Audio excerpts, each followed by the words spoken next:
Hey there, welcome to Young Guns for another week. Greg, welcome, how are you? I'm very good, Amy, and we're joined by number 45 from the Geelong Cats, Cameron Ling. How are you, Cameron? I'm good, how are you? Not too bad. Well, let's get your collectibles straight out.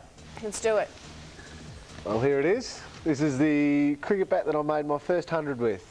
First 100 with that cricket bat, well. It's not in the best condition anymore, though. It's seen better days, hasn't it? It looks like your classic backyard bat now. What's your highest score in the backyard or front yard game? I've certainly topped 100 many a time in the backyard, but yeah, that's basically all it's used for now. It's just to smack the tennis ball over the fence and make my brother go and chase it. Now, is your budget just too tight, or what's the reason for the 101 take? I wanted to keep it because a little bit of sentimental value, the fact that I did make my first 100 with it. And yeah, just because it's a backyard cricket bat, there's no point spending too much on it. Yeah. Oh, that's a very, very, very good point. For sure. It'll be with pleasure that we hang it here on the Young Guns set. Now, you had a great game against Carlton. There was plenty of other young guns in the spotlight. We're going to take a look at some of those now in Guns Blazing. And the first one, Amy. Andrew Cracker from the Richmond Tigers, a son of Jim, nephew of Phil, and having a sparkler there. He's very interesting to watch, exciting to watch. Yeah, recalled to the side to play the Kangaroos, had 7 possessions, kicking 1 goal too, and a very, very good goal it was. The next from the Bulldogs is Daniel Gian Syracusa. They call him Guido. They call him Guido, and he loves his shopping. He's been here with us on Young Guns. I saw him out on the weekend at Chapel Street having a great one. Just a nice relaxing wander around the shops, and he was having a great one in other circumstances on the weekend too, playing there.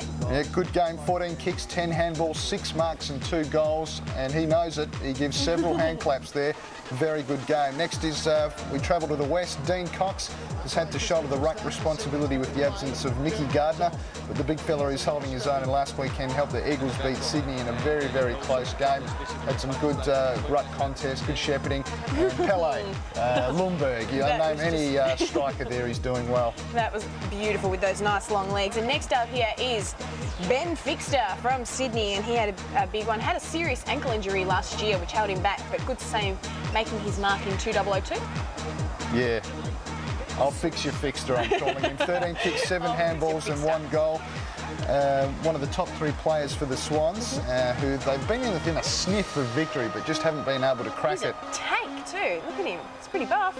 Okay, if you say so. Rhett Biglands is next from the Crows. Has been pumped up forward for the Crows to fill the gap left by the injured Ryan Fitzgerald. Kicked 3 goals last weekend against the Hawks, and he looks the goods. He certainly does, and some people have noticed a slight resemblance to Dirty Dancing's film star Patrick Swayze, one of my favourite films, so I'll be keeping a keen eye on him just to make sure that that resemblance is really there. Almost got cleaned up by Rashido there as well, which is where we pulled out. Yeah, that's right. And finally, we've got Simon Wiggins from Carlton. Started off the game red hot. Cameron, I mean, you were involved in this game. He was on fire early, but then it all went horribly, horribly wrong. Yes, fortunately for us, we hope he didn't get any fingers to the ball. That's right. Well, besides Daniel Chick's 1 finger, he's got the most famous 3 fingers in history now. And we're going to take a very close look. You probably wouldn't have seen him because you're doing the group hug, but he... Super slow-mo now. Yep, we're looking very closely, and you'll just see the frustration. There he is. He's like the prosecution in the O.J. Simpson case. Just no evidence, and no matter how hard he tries, he just can't get the conviction. He certainly can't, and he was a little bit devastated, but rightly so. It was a big one, very exciting. And no one saw anything. No, you didn't hear anything. It was the magic bullet theory. Absolutely not. No, I'm sure it was a clean goal. It was all quiet on the Western Front. There was no noise to be heard. Yeah. Now, Cameron, it's great to have you along. We've already talked about your cricket bat there, looking as lovely and classy as it is.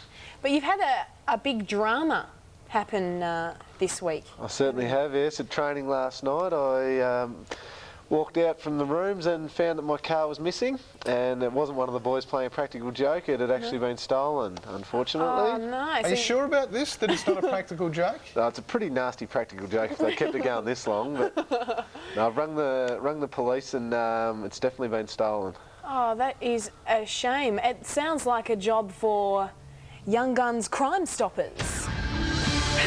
Yes, thank you over here at the news right. desk. What we're looking for here is a blue Holden station wagon. I think we can take a look now. We've managed to get an artist impression. If you see this vehicle, don't hesitate to contact us and let us know. Or call 1-800 I need a lift. What was in the car? Anything of value? Your sunglasses are in the little pad up the top? Oh, sunglasses, CDs, TV. Oh, I'm sure I'll claim all that on insurance. No, just a whole lot of my uni stuff, unfortunately. I've got exams coming up and a little bit of other stuff. I do a bit of work with Beyond Blue and a little bit of stuff for that, so it was disappointing that that's gone missing. Your school books? Yes. Yeah. Most people use the dog ate my homework line. Cameron, which you've got a little bit of inventive here with the they stole my car. Yeah. Thought I'd try something different Try and see and how I stretch go. it out for as long as you can and get those Absolutely. extensions happening. Well, look, I've just, before we move on, I've just taken a bit of a collection here for you, Cameron. We're about 50 cents short of, say, a Datsun, but usually we can dig in the couch. Here we go. We've got a 50 cent 50 piece cents down the back of the couch. Oh, thank you very much. Excellent. I appreciate that. No problem. problems. I hope That should get you something. Hope you get that widescreen TV as well. Yeah, and if you have any trouble getting a Datsun, just let me know. You can borrow my skateboard any time. Thanks, It's got I a picture of appreciate Astro that. Boy on it, so it goes fast. Yeah, it's really good. Now, you mentioned you're at uni. What are you studying? You're at Deakin in Geelong? is that Deakin in Geelong, yeah. I'm doing primary school teaching, Oh, wow. part-time there. And this is my third year there, but it's kind of third year, kind of second year. right? Okay. It's Why is great that? fun. You part-time or? Part-time, yeah. Yep, Oh, okay, yep. cool. So, yeah, it's great. I love it. I've always wanted to teach. Really? And done a little bit of work in the schools over the years, and yeah, it's good. It's enjoyable.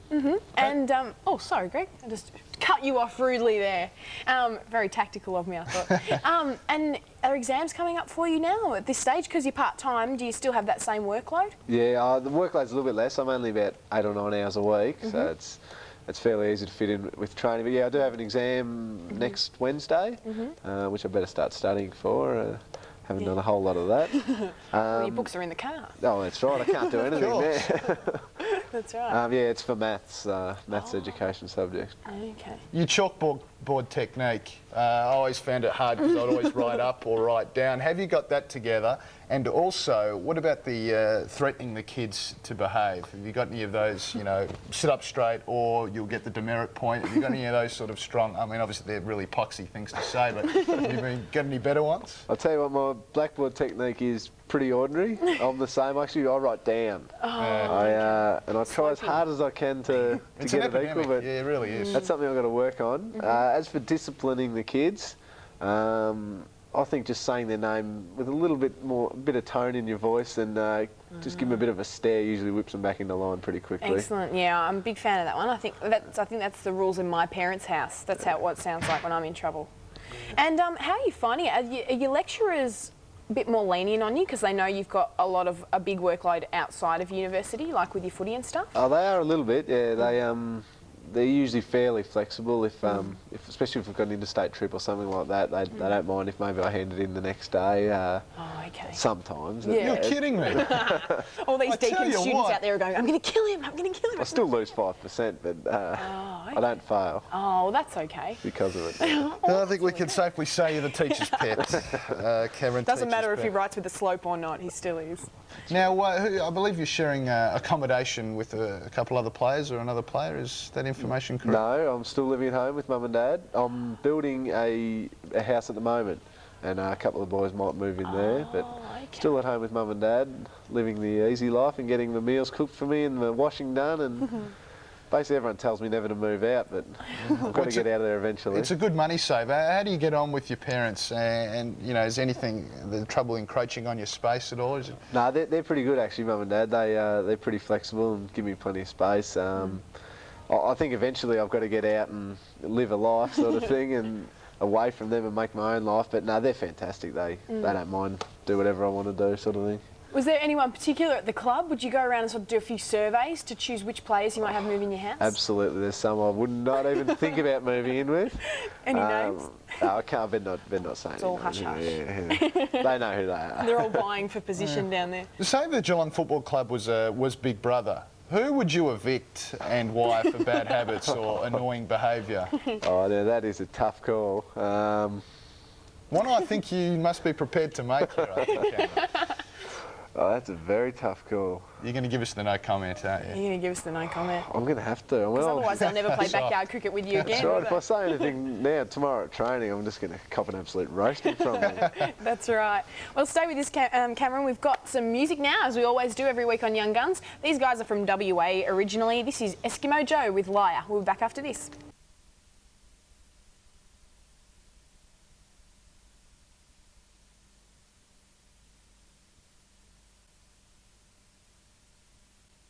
Down to about 25, cockatoo column, stood his ground, wasn't able to take the mark. Ling, left foot kick by Ling, on its take. Great goal by Ling, out of the pack. And Ben Graham and Stephen King are the goal kickers for Geelong. Ling has got the goal. Has he? Right on the line. I think it's had the carry. Successfully goal. Cameron Ling has kicked the goal for Geelong, their third. The fist on that one, trying to mark. As a result, Bartel and Clarke just taking around the legs and will get the free. The pressure, still out of position. Needed to hug the boundary. Now, the cross is paid. Cameron Ling. We're back here on Young Guns, and that was our guest tonight, Cameron Ling, in action for the Geelong Cats. Having a great one.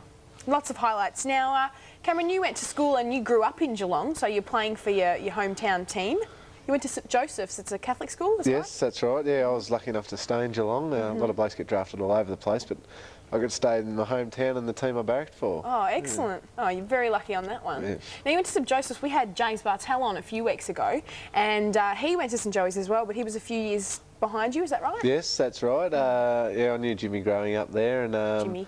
yeah, Jimmy. I know actually. I coached him while I was in about year 11. He was about year 8, I think, year 8 or 9, and coached him in a school side, and he was a gun player back then. Was he? Yeah. So you were exercising your teaching skills there as well. Oh, I didn't have to teach him much. He knew exactly what he was doing. What was your favourite subject at school? PE. PE. Yeah. Of Oh, course. the practical side, not the theory stuff. Last week, the club came down and had a few lovely moments in Melbourne. What in the big smoke would you like to take back to Geelong that it hasn't got? Nightclub fever? What? Oh, I don't know. Maybe a little bit more variety for people my age to go out variety and do. in what? Well, I mean, in Geelong, there's you go to the movies or you maybe go out for tea, and then obviously there's a couple of nightclubs and that sort of thing. But apart from that, there's not a whole lot of variety. Maybe more places where, I don't know, young people can go. Melbourne seems to have So there's just much two more. nightclubs. Oh, there's a couple more than that. There's a few more than that. There's a couple of main ones. That's right. The select. So the if select you get couple. knocked back because your shoes have got steel caps, you just go to the other one. I mean, Yeah, basically, one's basically where you go Saturday nights, another's where you go Sunday nights. Ah, Okay. yes. They've got a calendar all going becoming on down clear there. now. That's right. Now, Greg, who did you chat to, you rogue reporter? You went out on the road this week. yeah, Xavier Clark went into the abode of Xavier Clark from St Kilda. Humble abode. And had a chat to him, and this is what you found out. We're on the couch at Xavier Clark's place. Xavier, I must say, a very clean, well-kept place. Tell us the history of it when you moved in and what made you choose this. Furniture, decorations. When I first moved in, I think it was just the nice bright coloured walls and that, and it's a pretty quiet area, and you know, there's a lot of light comes in here, so you know, I like that, and it's not too dark. So when we moved in, you know, we thought, you know, the furniture would suit it very well. So yeah, we keep it clean, you know, do cleaning once a week, so it's always nice and clean. Now, you live here with your girlfriend. Who does the cleaning and what role do you play? We do take it in turns. She normally washes the clothes, and I'll normally vacuum the carpet. So yeah, we do take it in turns. Speaking of colour, I've noticed the last couple of games you had the red streak, a bit like Liverpool striker Freddie Lundberg, but it's disappeared. Not happy with the red streak, going with something different? What's gone wrong? I wasn't too happy. Just it was getting a bit too bright. It was going a bit pink. So you know, I would have got a bit of a comment from the opposition about that. So you know, I just didn't want that. So I just took it out. Now, looking around the house, notice you've got a few CDs and videos. Tracy Chapman, one of your favourite CDs? Yeah, Why do you like her? One of my favourite, you know, Tracy's a pretty good singer. You know, I just like her music and you know her voice. I think she's got a great voice. because if you're after some pump-up music, perhaps either Kenny Rogers, which was in there, or indeed Savage Garden, which I know a lot of AFL players are using to pump themselves up. From the Northern Territory and also from St Mary's, which Michael Long, Peter Burgoyne and Ronnie Burns, so if my research is correct. What do you miss about the Northern Territory? You know, what would you love to be doing that you can't do here? Obviously going camping up in Armland, going fishing and catching heaps of fish, and just also I miss the heat. You know, it's just too cold down here, and like going swimming on the beach for recovery is, you know, something I would never think of doing. But no, it's just part of footy, and so that's probably the main thing I miss is the heat up and down, and being around family and friends. Now, besides the fish tank, Xavier, I also notice a couple of things in the house that have really caught my eye. Very impressed with your decoration technique. But the teddy bear tissue box, obviously one of the softest things you have in the house. Perhaps you can describe that, perhaps something that could toughen you up a bit more? Probably the teddy bear tissue box is just the look of it, so when you wipe your nose, you know, you don't get the grey, so nice soft tissues when you blow your nose, so it's always good. And probably the toughest thing is my toolbox I've got out in the shed, so I like to use that sometimes and, you know, pull it out and dust it off. So. Well, that's all you do with it, just dust it off. Do you actually build anything, Xavier? No, I just like to have a look at it, yeah. All right, Xavier, we're in front of a very impressive cabinet here, and we've got a photo of your family. You want to run us through everyone? Yeah, well, the front here is my dad, Xavier, mum, Pam, youngest brother, Marius. Marius is into breeding chickens, so we've got a bit of a block at home, so he's got all these chickens and that. It's the sister, Frances. Older brother, Andrew, works in the mines out in Arnhem Land. That's me. And that's Raphael. Well, Raphael, besides being a very famous Ninja Turtle, he seems to be a pretty good footballer and could be drafted in the next couple of years. Yeah, he's a great footballer and a very exciting footballer, so we'll be seeing him down here in a couple of years' time. Well, we had a sneaking suspicion that Xavier lied about the toolbox, but Xavier, you haven't. What you didn't tell us was how poxy it did look. Please tell us the decision process of selecting that type of toolbox. I think the look of the car's got airbags here and all that sort of stuff, so the headlights it looked pretty impressive, so, you know, I got it off the shelf, but most impressive that it's inside. Look at that, that's beautiful. Have you actually used any of those? I've used it once, so I think it'll get a bit more use over the years. All right, well, they look a little dirty, so I think I'll just get maybe this teddy bear tissues and you can give them a wipe down for us, Xavier. Thank you. Yes, Xavier Clark there from the Saints Footy Club, and he had a stellar effort there. What are you doing? That's bizarre. Yes, that's very weird.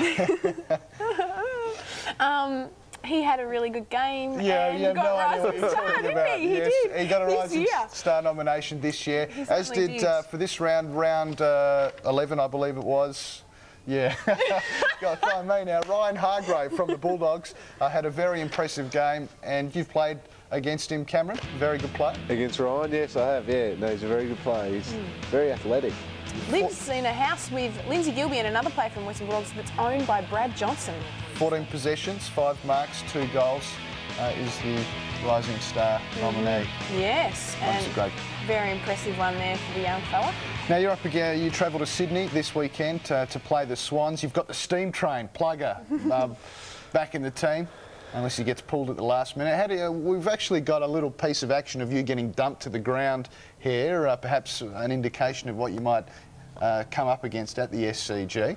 How are you going to handle plugger if you play? Yeah, it's a little bit of a worry actually, dropping back into the hole on plugger, but no, it should be all right. One of those. Yeah. The bandy treatment. Hopefully, actually, plugger might do something a little bit more nasty than that. but Yeah. No, it'll be good this week. We're looking forward to it, and another win that'll make us 6-6, and we can really push in. Then we got the bye after that. And what are you doing? What are you doing for that? On the bye, a few of the boys are staying up in Sydney.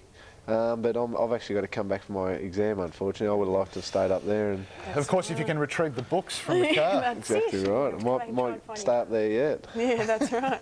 Easier up there without a car. Yes. Isn't that right? Well, thank you, Cameron, for coming on tonight. We've had a really good show. Good luck with the car. I believe a couple of players have spotted it around Geelong, so hopefully someone can track it down, do the roadblock or something. Yes, hopefully. That's true, someone spotted it. Yeah, actually David Spriggs spotted it today. And, That's just rude. he was going to do the big chase, and if he had a siren to put on the top of the car, he would have. But yeah, you don't steal it and drive around in it. That is rude. No, that's right. The height of rudeness. All right, good luck against Sydney. Thanks for joining us again here at Young Guns. Thank you to Amy, and of course, we'll see you next time on Young Guns. We will.